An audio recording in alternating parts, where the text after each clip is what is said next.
Terkuak motif sebenarnya bos minimarket bernama Herianto, 27, tega menghabisi nyawa anak buahnya Dina Oktaviani, 21.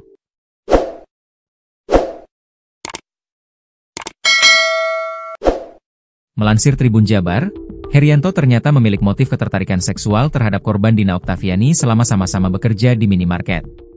Dari hasil penyidikan dan alat bukti yang kami temukan, kami menetapkan inisial H, Herianto, sebagai pelaku pembunuhan terhadap korban DN atau Dina Oktaviani, tegas AKP Uyun dalam konferensi pers di Mapolres Purwakarta, Rabu, 22 Oktober 2025, sore. Saat berada di rumah pelaku yang sedang kosong, Herianto diduga melakukan penganiayaan dan kekerasan seksual hingga korban tidak berdaya dan meninggal dunia. Setelah memastikan Dina tewas, tersangka Herianto berusaha keras menghilangkan jejak. Ia membungkus jasad korban menggunakan dus lemari dan lakban. Jasad tersebut kemudian dibuang di Sungai Citarum melalui Jembatan Merah, wilayah Kecamatan Jatiluhur, Purwakarta, sebelum akhirnya ditemukan di Karawang.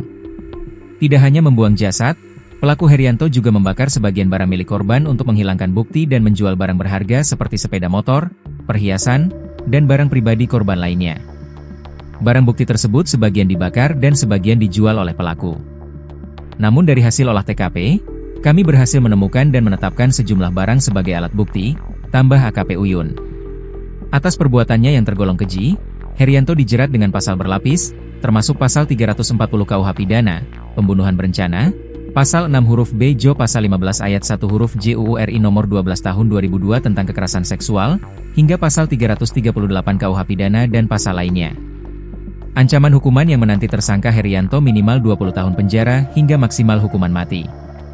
Diketahui, Herianto melakukan kekerasan seksual dan pembunuhan terhadap Dina di rumahnya, di Desa Wanawali, Kecamatan Cibatu.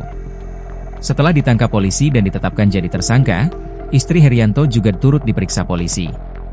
Perempuan asal Kampung Pasir Oa, Desa Wanawali, Kecamatan Cibatu, Kabupaten Purwakarta, itu dimintai keterangan untuk membantu penyidik mengurai rangkaian peristiwa yang menewaskan korban.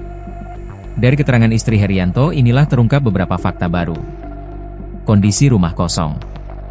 Berdasarkan hasil penyidikan, saat kejadian rumah pelaku dalam keadaan kosong. Istri dan anaknya tengah mengikuti acara pengajian keluarga di tempat lain. Situasi itu rupanya dimanfaatkan Herianto untuk melancarkan aksinya. Pada hari kejadian, rumah pelaku dalam keadaan kosong karena istri dan anaknya sedang berada di acara keluarga, ujar Kasat Reskrim Polres Purwakarta, AKP Uyun Sapul Uyun. Usai memperkosa dan membunuh korban, Herianto mengambil sejumlah barang berharga milik Dina, diantaranya kalung, anting, cincin, serta sebuah jam tangan. Untuk menghapus jejak, jasad korban dimasukkan ke dalam kardus dan dibuang ke Sungai Citarum melalui Jembatan Merah, Jatiluhur, pada Minggu, 5 Oktober 2025, malam.